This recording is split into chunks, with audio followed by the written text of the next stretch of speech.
Julie Burton, President and CEO of the Women's Media Center. Welcome to the first ever Women's Media Center Exceptional Journalism Awards.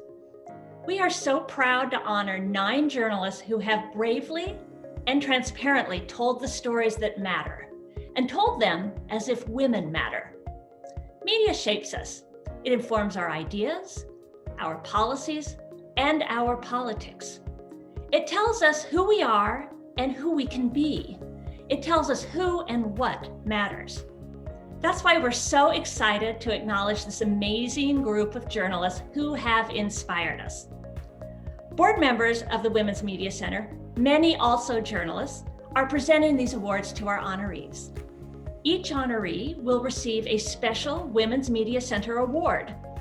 The award is a gorgeous sterling silver handcrafted bracelet.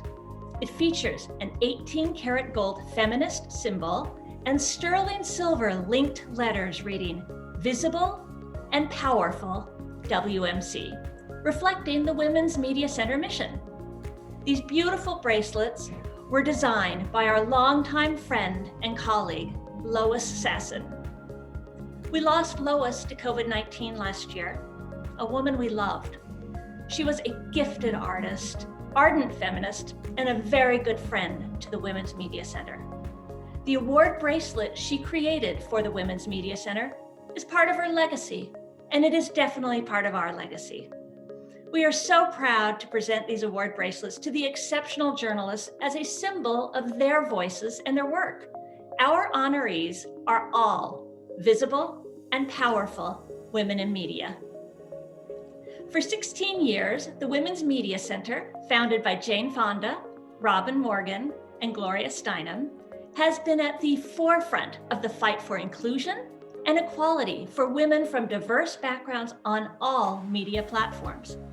We do this through research, original online and on-air journalism that models feminist media, media training of women leaders, and through promotion of women experts to bookers, producers, and journalists on our WMC SheSource platform. We want our media to look like our country. We want an inclusive, representative media, and we want women, including and especially women of color, to be at least 50% of every story. We want to share with you a short video about our work. The Women's Media Center wants to see more women, hear more women, and read more women across all platforms of media. The Women's Media Center works every day to make women visible and powerful in media. 2/3 of subjects and sources in print, radio, and television news in North America are men. Just 33% are women. 2/3 of the guests on 5 of the most prominent Sunday news shows are men. Over half of the appearances are by white men.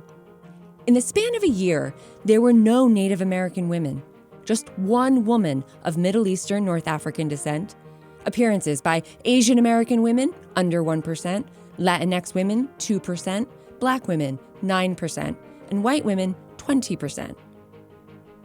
Women's voices and stories, knowledge and experience are missing. The Women's Media Center is working to change that. WMC Progressive Women's Voices trains women leaders to be effective in media.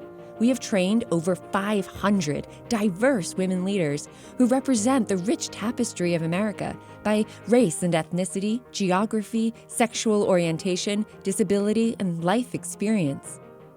67% of the leaders we trained in our WMC Progressive Women's Voices program are women of color, and our alumni appear regularly in the New York Times, Washington Post, National Public Radio, CNN, MSNBC, and Fox News. Their voices have impact and are changing the conversation.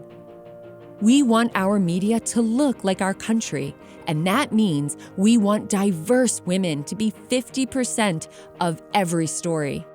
We want equal numbers of women, especially women of color, telling the story as journalists and interpreting the importance of the story as experts.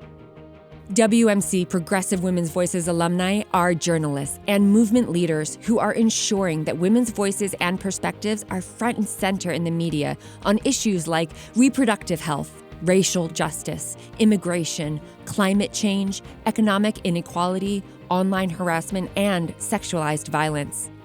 WMC Progressive Women's Voices graduates join WMC SheSource and are promoted as experts to journalists, bookers, and producers around the world.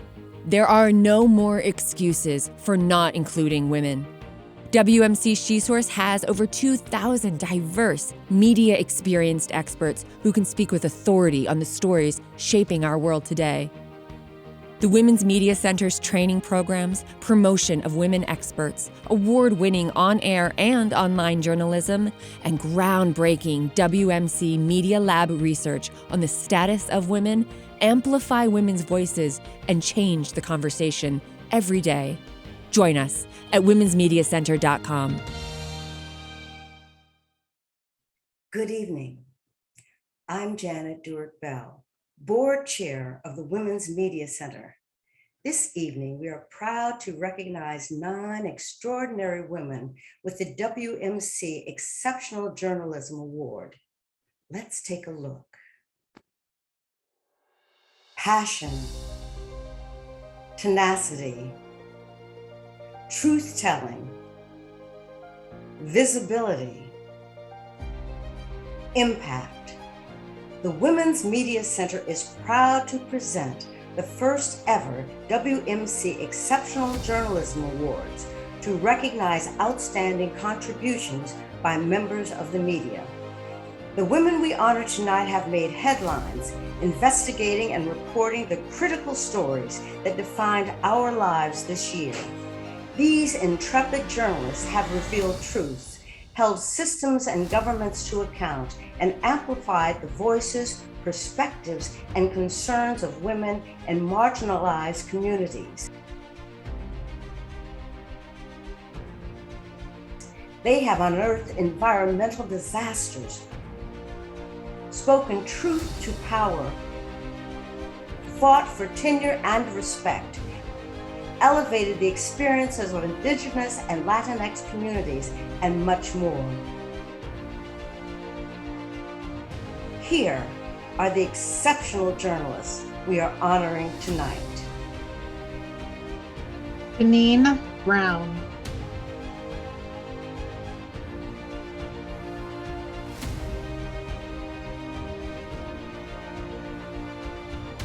Alana Casanova-Burgess.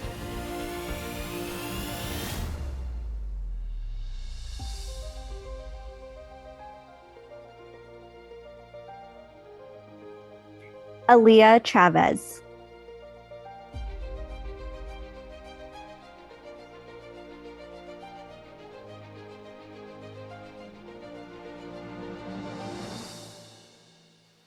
Jiang Guerrero.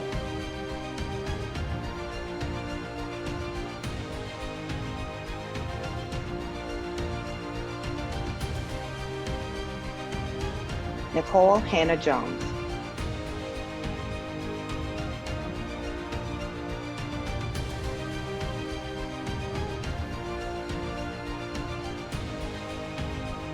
Weijia Jiang.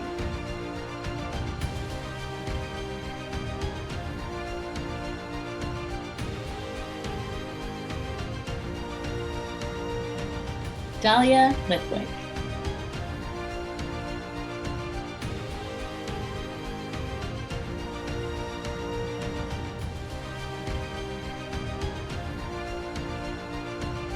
Rebecca Nagle.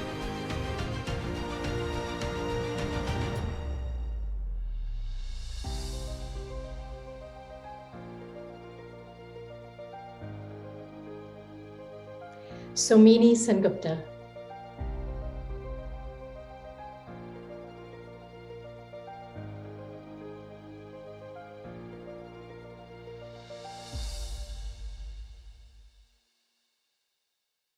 Thank you, Janet, and I'm delighted to start us off with this evening's first honoree. It's my privilege to introduce versatile veteran journalist Dineen Brown, who started her career the old-fashioned way, as a summer intern at a newspaper. In the more than 3 decades she's spent at the Washington Post since that first assignment, She's worked as a copy editor, night police reporter, court reporter, education reporter, and general assignment reporter, and foreign correspondent. Dineen has earned national recognition for her writing about an impressive range of topics: urban gentrification, poverty, climate change, environmental change, and indigenous populations. She's traveled as a correspondent to Greenland and Haiti, and has written dispatches from an icebreaker in the Northwest Passage. She frequently delves into the achievements of Black women throughout history, writing about the lives of women such as Harriet Tubman, Ida B. Wells, Anna Cooper, and Shirley Chisholm. She considers herself an old-fashioned newspaper reporter, taking to heart her responsibility to tell stories, to ask questions, and to hold governments accountable, speaking on behalf of ordinary citizens. Originally from Oklahoma, Dineen recently wrote an acclaimed series of stories on the deadly 1921 Tulsa Race Massacre. Her reporting led to the city's mayor reopening an investigation into suspected mass graves. As a child, she remembers searching for answers to her questions about this atrocity that did not even appear in the pages of her history books or get talked about in her family.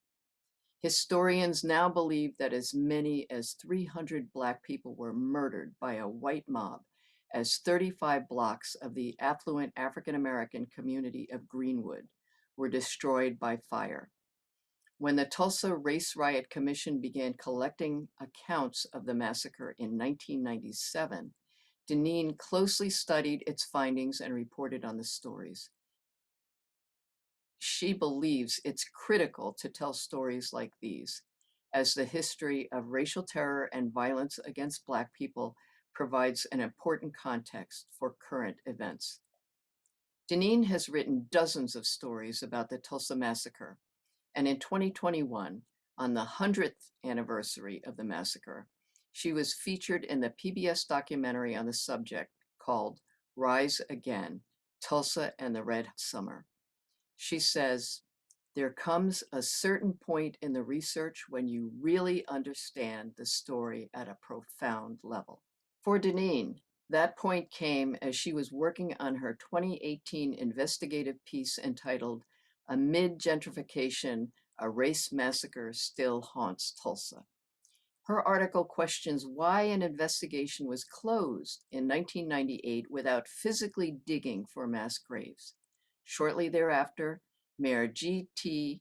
Bynum reopened a city investigation of potential mass graves, and in June of this year, scientists unearthed 35 coffins in an unmarked mass grave. For her persistence in uncovering the truth, her amplifying the voices of those who cannot speak for themselves, and her impressive body of work, I am delighted to present the WMC Exceptional Journalism Award to Dineen Brown. Thank you, Helen. Thank you so much. I'd like to first acknowledge and honor my ancestors who worked hard throughout history to pursue the truth and to fight for freedom and justice for enslaved Black people. I am a descendant of enslaved Black people, and I'd like to acknowledge their power, their courage, and their fortitude. We stand on their shoulders. Without them, there is no we. I'd like to thank Jane Fonda, Robin Morgan, and Gloria Steinem, and the Women's Media Center for its Exceptional Journalism Awards, which celebrate the work of journalists who are pursuing the truth. This is an amazing honor, and I'm grateful for their service to humanity. Thank you to my editors at the Washington Post, Ben Bradley, who hired me out of college, Milton Coleman, who was my first editor on Metro, Deb Hurd, who edited my first front page story. I'd like to thank Linda Robinson, Monica Norton, Mike Semmel, and Tracy Grant of the Washington Post, who helped forge my career. Thank you to Deborah Adams Simmons, who's the executive editor for culture at the National Geographic magazine, who gave me an opportunity to write about the genius of Aretha Franklin and about the 1921 Tulsa race massacre on the cover of a magazine I grew up reading. I'd like to send my deep gratitude to filmmakers Don Porter, who was director of Tulsa, Rise Again Tulsa and the Red Summer, and to Jonathan Silvers, who's director of Tulsa, The Fire, and The Forgotten. Thank you to my colleagues and to my students at the University of Maryland. Much gratitude goes to my family, to my son, Robbie, to my dad, the Reverend Floyd Earl Brown, to my mother, Mildred Brown, and to Henry, my husband, who makes the best Jamaican coffee with cinnamon and nutmeg, and supports me at every step of the way in my journalistic journey. My family sees me working until 2 a.m, researching and writing stories as I try to pursue the truth. So thank you. Again, to my ancestors who speak to me and to push me to do this work, may I always endeavor to make my ancestors proud doing the work here on earth. May we continue to write stories with power that move people to do the right thing. Thank you again, and much gratitude. The idea of La Brega is a point of Puerto Rican pride. It's also translated to hustling through the struggle. It names the resilience of the Puerto Rican people in the face of conflicts and challenges over which they have had little control. La Brega is also the name of the podcast from WNYC Studios and Futuro Media Group, with host, co-creator, and producer Alana Casanova-Burgess. She says that Puerto Ricans use that phrase all the time to describe, for example, how they survived the aftermath of Hurricane Maria, with people living without electricity for months, or trying to mitigate the impact of cuts of austerity to healthcare, public schools, pensions, and the University of Puerto Rico. Alana wanted to dig deeper into why Puerto Ricans are so often in the position to have to manage La Brega. She asked, why do we use that term all the time? What is it about our government and our society that makes us celebrate struggle?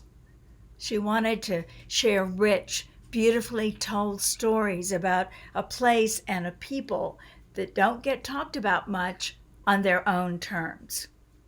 This 7-part podcast series uses narrative storytelling and investigative journalism to reflect and reveal how La Brega has defined so many aspects of life in Puerto Rico. She put together a team of reporters, editors, producers, musicians, and artists from the diaspora and from the island to encompass a spectrum of identities, like an Avengers squad, she jokes. Her vision was to do something historical, but also something that put a Puerto Rican audience first. So each episode is recorded in Spanish and in English. La Brega was just named one of the 10 best podcasts of 2021 by the New York Times. From highlighting new female comic book heroes to raising critical questions about the resilience expected of Puerto Rican women, Alana works to bring the perspectives and experiences of marginalized women to the front. She was previously a reporter and a producer for the Peabody Award-winning national radio show On the Media. As a WNYC producer, she worked with a diverse team of 12, nearly all women, on Blind Spot, a series about the burning of Tulsa. In 2018, she was named a Livingston Award finalist for her reporting from the island after Hurricane Maria. For her insightful, inclusive, and compassionate reporting, and for raising both awareness and the voices of Puerto Ricans telling their own complex, vibrant stories. I'm delighted to present the WMC Exceptional Journalism Award to Alana Casanova-Burgess. Thank you. Thank you so much, Pat. Thank you so much to the Women's Media Center for this huge honor. I just wanted to talk a little bit about the team that put together La Brega this year. From the producers to the musicians to the artists to the reporters and the editors, so many of whom were women. And many of the stories we chose to tell have women at the heart of them, women who celebrate their own history, women who are fighting the system in court or on the streets, women in La Brega, women who are mourning their dead, women who are reinventing themselves, women who deserve to have their stories told. And so it makes sense that we highlighted their voices in their beautiful Puerto Rican accents. And it's my privilege to do this in the series and to keep working at it. So thank you so much. And thank you, especially in this year that has been so hard for so many people. So thank you.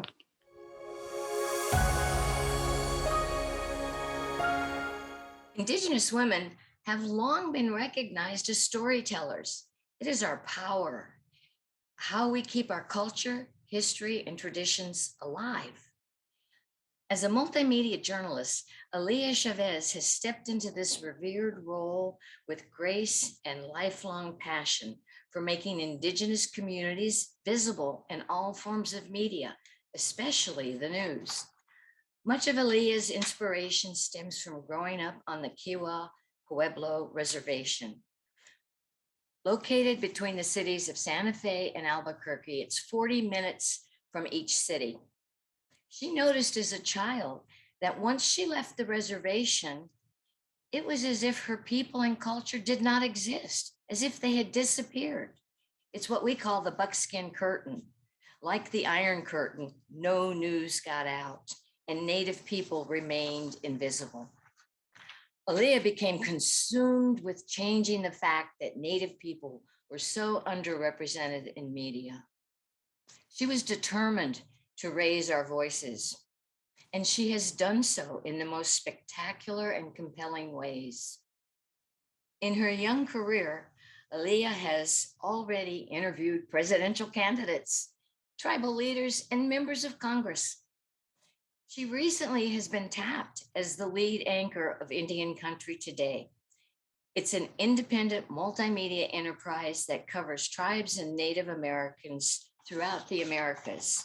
In addition, the Indian Country Today media company has all female leadership. The president, the editor, the vice president of broadcasting, Leah, lead TV anchor, and the majority of the board are all Indigenous women. Aliyah has co-anchored Indian Country Today's 2020 election night broadcast, the first time ever that we had our own broadcasting of the elections.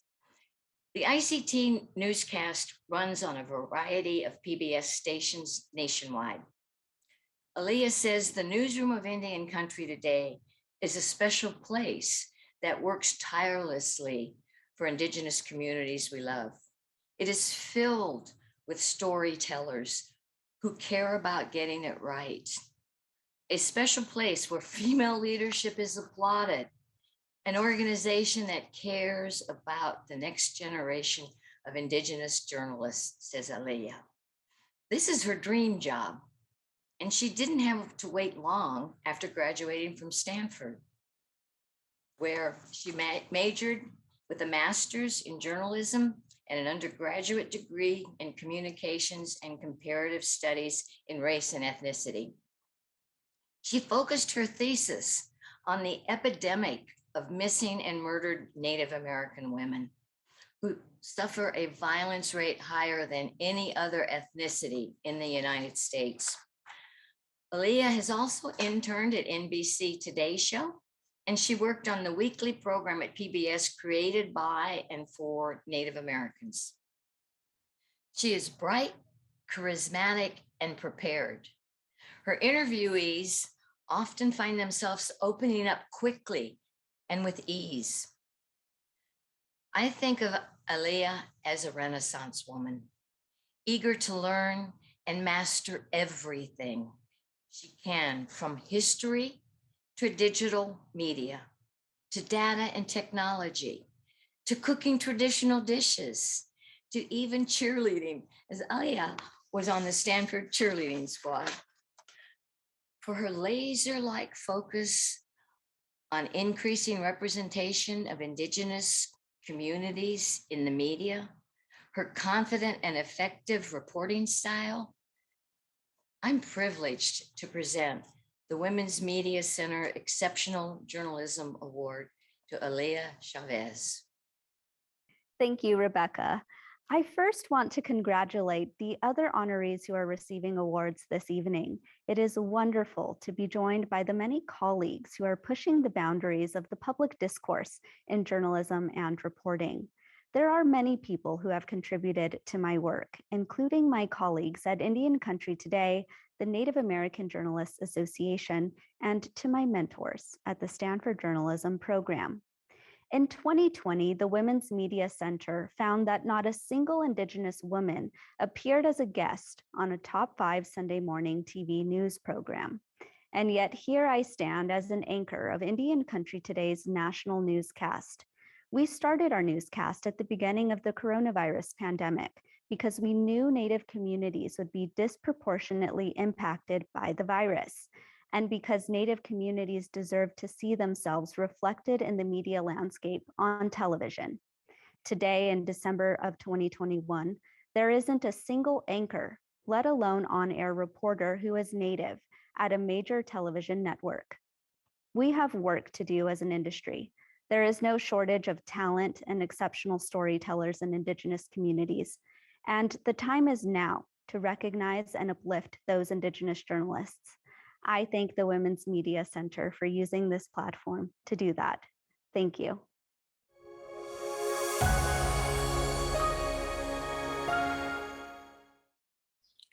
For her book, Hate Monger, Stephen Miller, Donald Trump, and the White Nationalist Agenda, author Jean Guerrero skewers Miller.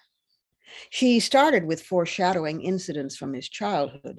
Then she drew from more than 100 interviews with Miller's family, his friends, and his adversaries, as well as government officials, in order to paint a damning portrait of the young man behind Trump's devastating immigration policies, a man who was one of the few close advisors to last for the entirety of Trump's administration regime. She even convinced his malevolent mentor, the white nationalist David Horowitz, to share their personal email exchanges with her, through which she discovered that Horowitz fed talking points to Miller, and they schemed together to create some of the most egregious racist arguments for criminalizing immigrants. Yet, despite her meticulous research of his entire life, Jean, who is an Emmy and PEN award-winning investigative journalist, faced pushback on her ability to write a biography of Miller. An opinion columnist at the LA Times, she did not hold back her opinion on this argument. In her commentary piece called, quote, "Critics say I'm not qualified to write about Stephen Miller because I'm Latina. That's ridiculous," period, close quote. She notes in that piece that we've all been trained to overvalue the white male perspectives that are the default in our culture. She writes, quote, "It is impossible for certain men to grasp that women, particularly women of color, might have valuable stories to tell, or that their voices could matter independently of them." In a Daily Beast column that she titled "The Cesspool That Gave Us Steve Miller," Jean recounts Horowitz's vitriolic response to her book and how he targeted her personally for calling him a hate monger. She says she's not someone who ordinarily labels people, but that she does believe journalists have a responsibility to use accurate words to describe the actions of people in power. Jean's incisive writing has been featured in Vanity Fair, Politico, The Nation, Wired, The New York Times, The Washington Post, and Best American Essays 2019. And she's contributed to NPR, PBS NewsHour, and more. Her first book, Crux, a cross-border memoir about her quest to understand her father, a Mexican immigrant, won a PEN Literary Award for boldly owning her talent, her value, and her lived experience for her no-holds-barred investigative journalism, and for always standing her ground. I'm so very pleased and proud to present the WMC Exceptional Journalism Award to Jean Guerrero. Thank you so much, Robin. I'm so thankful to the Women's Media Center for this honor, to Jane Fonda, to Robin, to Gloria Steinem, to board member Soraya Shamali, whose work has so deeply inspired me. Along the way, I've been encouraged and mentored by so many women.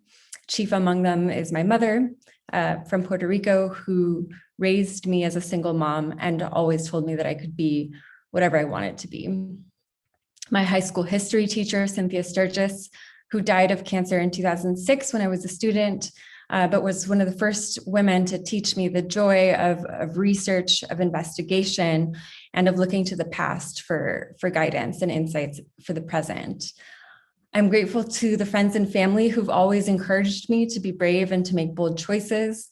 I remember when I first thought about writing a political biography of Stephen Miller, Trump's senior advisor, I had imposter syndrome. I thought, most of the Trump books were authored by older white men who have decades of experience reporting on the White House and living in DC.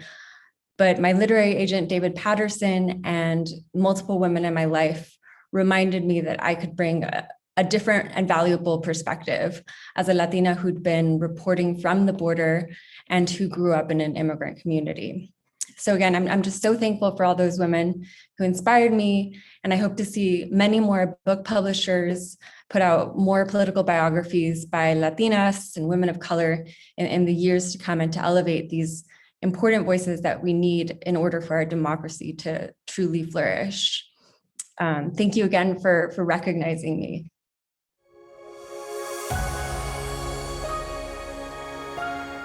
The need for integrity and accuracy in reporting was never more clear than during the previous administration, whose alternative facts did damage to our nation and even cost lives.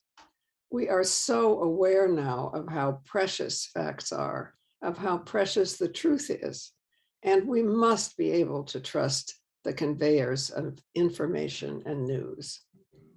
I'm so proud to say that we have one such courageous and accurate truth teller in senior White House correspondent for CBS News, Weijia Jiang. Weijia consistently stood up to a president who attacked the press in unprecedented ways. As a woman journalist of color, Weijia was a frequent target of his derision and lies, but did not allow his personal attacks to derail her pursuit of the truth. She remained our steady voice for reality and reason as she reported the news from the White House. Weijia says that the difference between the former and current administration's relationship to the press is so different, it's almost jarring. There is a civility restored in the press briefing room, which helps everyone to do their job. But no matter who's in office, she knows the tension between reporters and politicians must exist in order to hold US leaders accountable, especially during this historic time. Weijia certainly expects there will still be confrontations, but as she says, I doubt it will be personal. Weijia brings her lived experience and perspective to the stories she covers. In the case of the horrific murders of Asian women in Atlanta in March, Weijia says it is important to understand the hypersexualization of Asian women as racism. That's why we must have diversity in the newsroom, as she points out. Not so we all look different, but because our lived experiences can contribute to the quality of our work. As the only Chinese American reporter on her prestigious beat, Weijia feels the pressure to make sure she is asking questions on behalf of people and communities who don't have a voice and who are pleading for help and protection as hate crimes against them continue to surge. As she says, it is our job to provide different perspectives and understanding of a story. It is our job to provide the most context possible so people understand the story beneath the story. Weijia has also joined with other female journalists in calling out online harassment, which she herself has endured. Her male colleagues are shocked when she shows them the vitriol flung her way, attacking her for the way she looks or the vile, hateful thoughts they have about her as a woman. So, for asking the tough questions, for her journalistic integrity in the face of disinformation and lies, and for publicly reaffirming the dignity, value, and contributions of Asian Americans and of all women, I am so honored to present the Women's Media Center Exceptional Journalism Award to Weijia Jiang. Thank you so much, Gloria, and thank you to Robin Morgan, Jane Fonda, and of course, the Women's Media Center for this incredible recognition. It is an honor to be here with all of you tonight. I wish we were in person, and I look forward to the day in the not too distant future when we can all be together and celebrate. And on that end, thank you so much for not only all the work that the Women's Media Center does, but for taking time to acknowledge it and to take a moment to celebrate each other, because we wouldn't be here without one another and without this network of support, even though we work in different industries. Of course, I'm cheering all of you on. And again, it's such an honor to be here tonight. When I first learned about this award and receiving it, I immediately thought about one of my favorite quotes from former Secretary of State Madeleine Albright, who famously said, "There is a special place in hell for women who don't help each other." And I thought of that because I immediately thought about my own journey and how I got here today. And when I did, I saw woman after woman after woman being there for me, extending their hand, asking how they could help me. And of course, all the women who paved the road for me to even walk on. And so I thought about that next to the tired narrative that women don't help each other, especially in my industry, which is known for being cutthroat. And it's simply not true. Because without each other, we wouldn't be able to make progress and we wouldn't be able to be here tonight. It wasn't that long ago that I was a young, aspiring journalist, and I distinctly remember looking on websites at different media companies and counting how many women, especially women of color, there were, because I thought if there were too many, then I wouldn't stand a chance and I should move on to the next one. And now I can say personally, when I look around, I am so proud that it seems women are finally equal, if not more, in number. And of course, there is so much more work to do. So as I accept this award tonight, I also vow to continue to do my part for the next generation and to extend my hand and to be a voice for those younger women who have big dreams that we can all help achieve. So again, thank you so much for this incredible, incredible honor. And I promise to continue doing my part to lead the way. Thank you so much.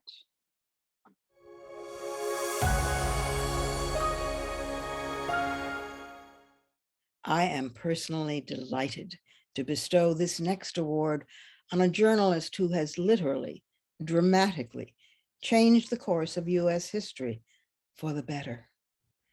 And I'm grateful to my Women's Media Center colleagues for agreeing that this co-founder, a European American, should present the award. Because without in any way minimizing the absolute centrality of this story that this journalist brought to the Black community, she has also given us all the real, whole story of America itself. The MacArthur Foundation is not alone in recognizing the genius of New York Times reporter Nikole Hannah-Jones. In addition to the MacArthur Fellowship, and they did call it a fellowship, she's won the National Association of Black Journalists Journalist of the Year Award, a Peabody Award, the Route 100 Award, the Emerson College President's Award, 2 George Polk Awards, 3 National Magazine Awards, and a Pulitzer Prize. And in 2021, she was named one of Time Magazine's 100 most influential people in the world. More to the heart of it, she's won the gratitude and the respect of millions of Americans for her stellar 1619 project, which she created at the New York Times Magazine and launched in 2019. For much of her professional life, Nikole has focused on racial injustice. From such topics as school desegregation and resegregation, to redlining and housing discrimination, to the murder of Michael Brown, her stories have followed her from the Raleigh News and Observer through Portland, Oregon's Oregonian, to the Institute for Advanced Journalism Studies and ProPublica. In 2015, she became a staff reporter at the New York Times. 1 year later, she launched the 1619 Project. The story of Black America is one of catastrophe and transcendence. Nikole traces today's persistent racial injustices to the earliest atrocities in our country's history. Starting with 1619, the year that abducted, enslaved African women and men first landed after being transported in slave ships, many died, to the colony of Virginia. She dares us to rethink how the United States teaches its own history. She has placed the legacy of institutionalized enslavement at the very core of our national narrative, exposing it as fertile ground for the poisonous weeds of systemic anti-Black racism that we have yet to purge from this nation. She traces as well the against all odds, staggeringly rich contributions made by Black Americans. We never had a Truth and Reconciliation Commission in this country the way South Africa did after apartheid. The 1619 Project is it. 2 new books published last month further expose slavery's continuing impact and Black Americans' enduring resilience. An expanded version entitled The 1619 Project, A New Origin Story, and a picture book for readers of all ages called The 1619 Project, Born on the Water, which illustrates a young American's discovery of her own ancestry. And you can order your copies today. Indeed, 1619 is being taught, but also being fought all over this nation. Nikole and her project have been attacked by critics, elected officials, school boards, and other assorted racists. She'd planned to return to her alma mater, the University of North Carolina at Chapel Hill, from which she had received, by the way, the Distinguished Alumna Award in 2019, in order to teach the next generation of journalists. But her tenure approval was blocked by the university's politically appointed board of trustees, as well as by a conservative donor, amid backlash to the 1619 Project. Like her cherished predecessor, the great investigative journalist Ida B. Wells, she stood by her truth, demanding full equality. After a legal battle and campus protests, she was finally offered the tenured position, but she turned down UNC's offer. Instead, Nikole is going to establish and lead the Center for Journalism and Democracy at Howard University, where she will be the inaugural Knight Chair in Race and Journalism, and where she will not have to provide further evidence of her remarkable journalistic achievements. I wish I could embrace you, Nikole, but virtually speaking, I have to settle for this.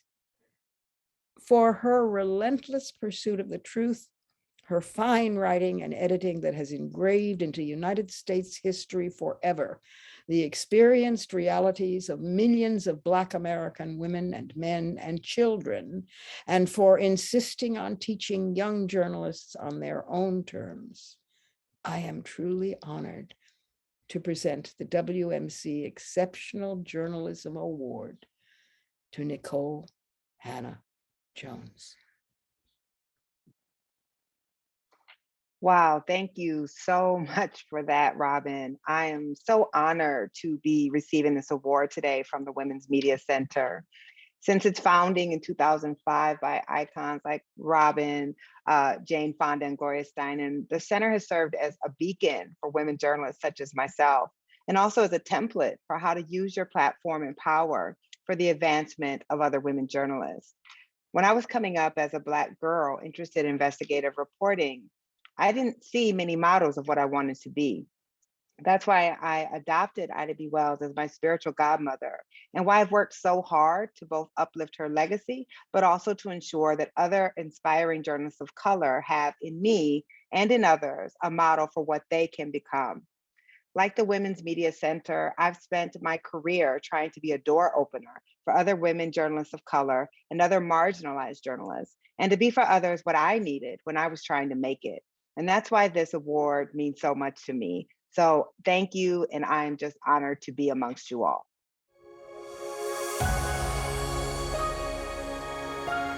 Let's take a moment to remember the spring of 2021, when the COVID vaccine first became available to the public. Frantic attempts to schedule appointments, driving across state lines, dropping everything to jump in the car because a friend of a friend heard that there were some unused vaccines at a nearby clinic, if only you could get there before it closed. Sound familiar? Legal journalist Dahlia Lithwick points out that every American had a crash course in what it's like to fight for access to health care. A scenario all too familiar for women who need abortion care, especially those who live in states that have closed virtually all abortion clinics in recent years. Dahlia's beat is law, justice, and the courts, and she writes extensively about their intersection with reproductive rights. She covers these issues with clarity and compassion as a senior editor at Slate, where she has written her Supreme Court dispatches and jurisprudence columns since 1999. She is also host of Amicus, Slate's award-winning bi-weekly podcast about the law and the Supreme Court. A lawyer, Dahlia unflinchingly scrutinizes the failings and the promise of the justice system. Her forthright style strips complex legal arguments and sophisticated maneuvering down to their sometimes contradictory core intentions and the impacts that we all get enraged about. In response to the recent oral arguments made before the Supreme Court in Dobbs versus Jackson Women's Health, Dahlia wrote an article entitled, "SCOTUS Will Gaslight Us Until the End." After confirmation hearings where the new conservative justices said they believed Roe versus Wade was a clear precedent of the court and law of the land, she says there's something sort of soothing about knowing the lying to our faces will soon disappear. At least soon, we'll be able to call it what it is. After all, the judges were explicitly installed on the high court in order to put an end to Roe versus Wade. Dahlia speaks frequently on the subjects of criminal justice reform, reproductive freedom, and religion in the courts. She has appeared on CNN, ABC, The Colbert Report, and The Daily Show, and is a frequent guest on The Rachel Maddow Show. She has testified before Congress about access to justice in the era of the Roberts Court. She is proud to say that Justice Ruth Bader Ginsburg called her spicy, and she has weathered the unjust criticism by Justice Samuel Alito. For her impassioned delivery of justifiable outrage at the courts, for her decades of translating important legal issues so that we might all grasp their meaning, and for her insights, compassion, and humor that keep us laughing through our tears. I am honored to present the WMC Exceptional Journalism Award to Dahlia Lithwick. Thank you so much, Janet, for those kind words of introduction, and thank you to the Women's Media Center. It is such a privilege to be honored today by folks like you who have been doing the work for so long to lift up women's voices, to tell their stories when nobody really wanted to hear them.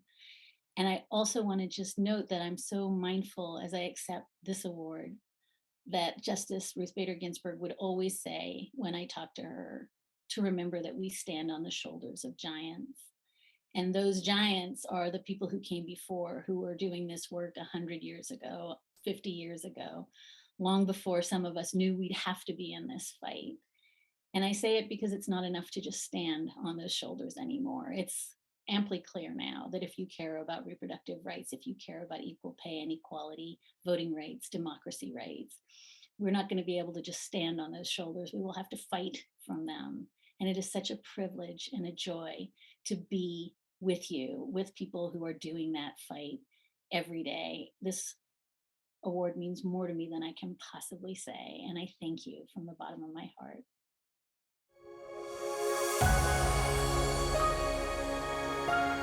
The intrepid and tenacious Rebecca Nagle is an award-winning advocate and writer, a citizen of the Cherokee Nation, and a two-spirit woman.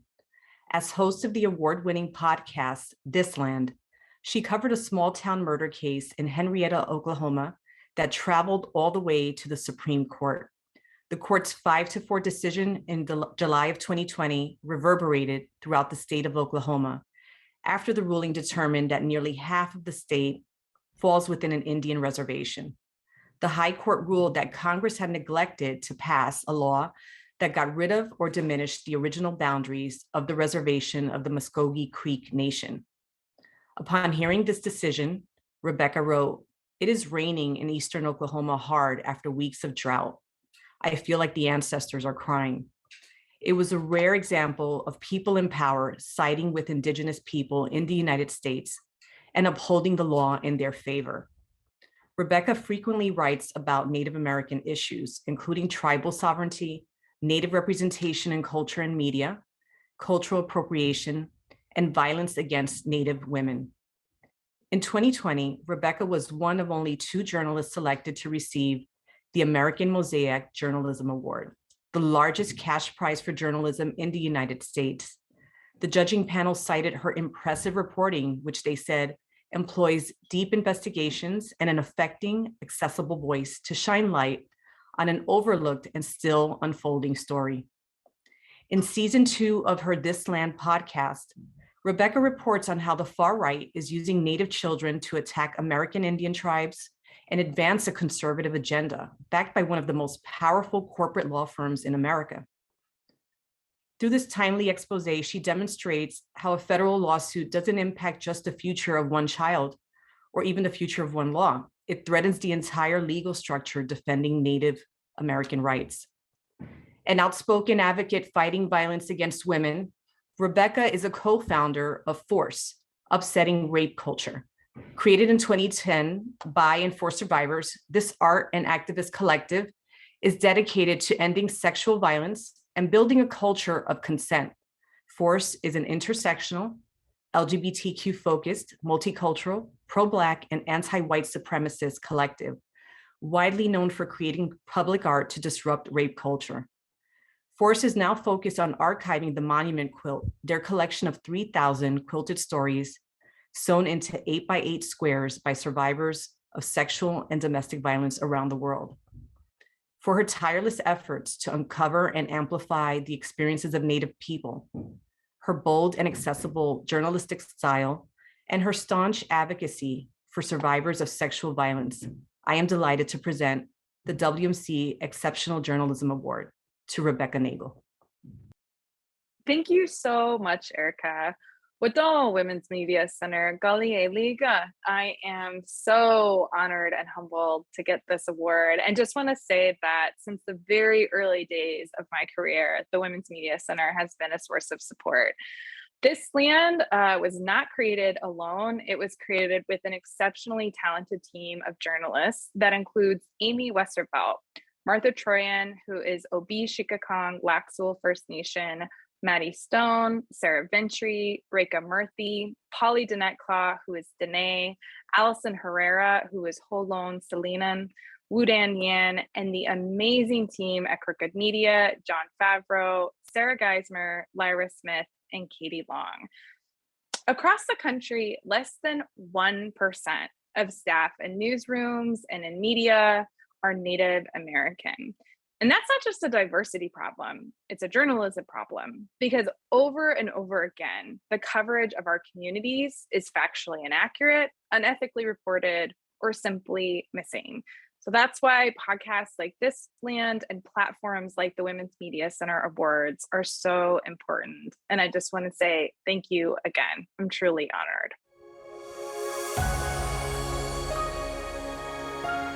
Sumini Sengupta, the international climate reporter for the New York Times, tells the stories of communities and landscapes most vulnerable to climate change.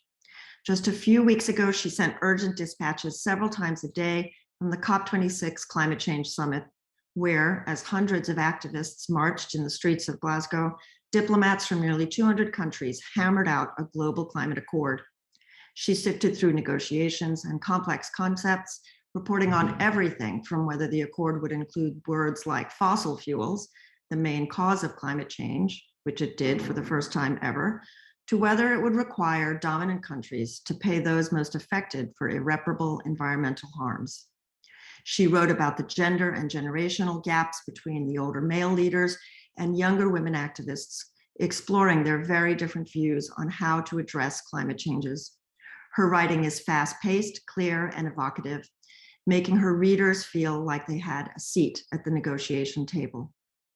A George Polk award-winning foreign correspondent, Sumini is reported from a Congo River ferry, a Himalayan glacier, the streets of Baghdad and Mumbai, and many places in between. As United Nations correspondent for the Times, she reports on global challenges from war to women's rights. Her first book, The End of Karma, Hope and Fury Among India's Young, published in 2016, is a fascinating look at a new generation of youth in India, a country that is home to 1/5 of the world's population. Sumini, who grew up in India, Canada, and the United States, explores the hope, grit, and anger of this fast-growing demographic.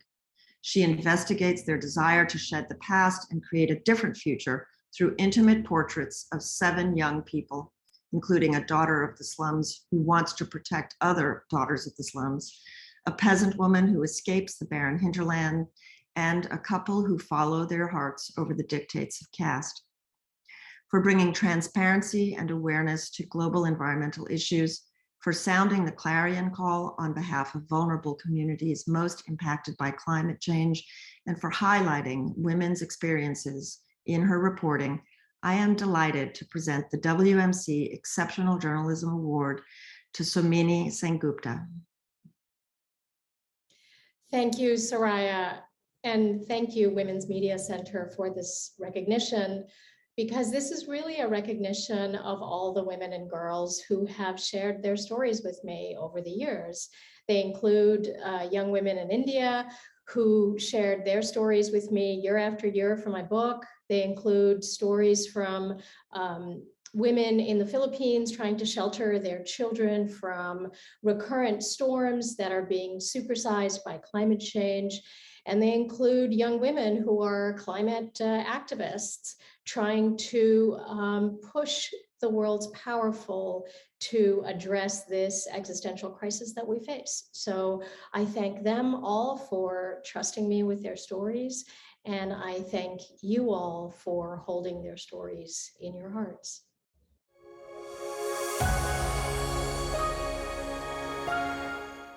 Hello, friends. What an incredible experience we've shared tonight. Thank you for joining us as we honor these inspiring women with WMC Exceptional Journalism Awards. Their unflinching coverage of news around the world, telling stories by and about women, especially women of color, has elevated the most important issues of our time: gender and racial justice, climate change, and holding our government and courts accountable to all of us, not just those with influence and privilege. I've spent most of my life working in journalism. For nearly 3 decades, I was an anchor at the NBC affiliate here in New York City, and I now host the award-winning program Black America. I know the power of storytelling, but there is nothing more powerful than telling the truth. The women we honor tonight arm themselves with the truth and stand as the frontline guardians of our democracy. I am so impressed by the collective impact of our seasoned journalists and so inspired by the courage and boldness of our younger colleagues. Our future is in very capable hands. I was the founding president of the Women's Media Center, and I am deeply proud of the center and its mission to make women visible and powerful in media. We know that when women are present in front of and behind the camera, running newsrooms, creating our own media companies, stories get told that would not otherwise get told. Women see their lives and dreams and pain and successes reflected in the media and feel less isolated and more brave and inspired to step forward. Like the women we celebrate tonight, like the women whose stories they told. But when men or women tune into the media, yet fail to see women in our true diversity, there is a sense that women literally do not count. If all kinds of women's voices are not amplified in the media as journalists, as broadcasters, filmmakers, media creatives, podcasters, bloggers, and experts, and the matters that affect women's lives are not being covered, then women become erased from society and the culture. It's crucial that the media report and reflect, not ignore and distort. In a just world, these kinds of storytellers and resources and feminist perspectives would be fully integrated in the media, and at least half of those storytellers would be women. But until we live in that just world, I am so proud to stand shoulder to shoulder with the staff and board of the Women's Media Center and each and every one of you to work to make that vision a reality. Please go to our website at womensmediacenter.com, where you'll find so many wonderful resources. Help us to amplify women's voices, push for equality, and tell the stories that are important to you. Look for media experts on our site. Support this critical work and share our research and resources widely, and help us make sure that evidence, facts, and truth by and about women in all of our beautiful diversity is what we see in the media. Let your family, friends, and networks know that the Women's Media Center is at the forefront of making change happen. And please join us next year to celebrate, and I cannot believe this, the 17th anniversary of the Women's Media Center. I can't wait to join you there. Once again, thank you so much, and good night, everyone.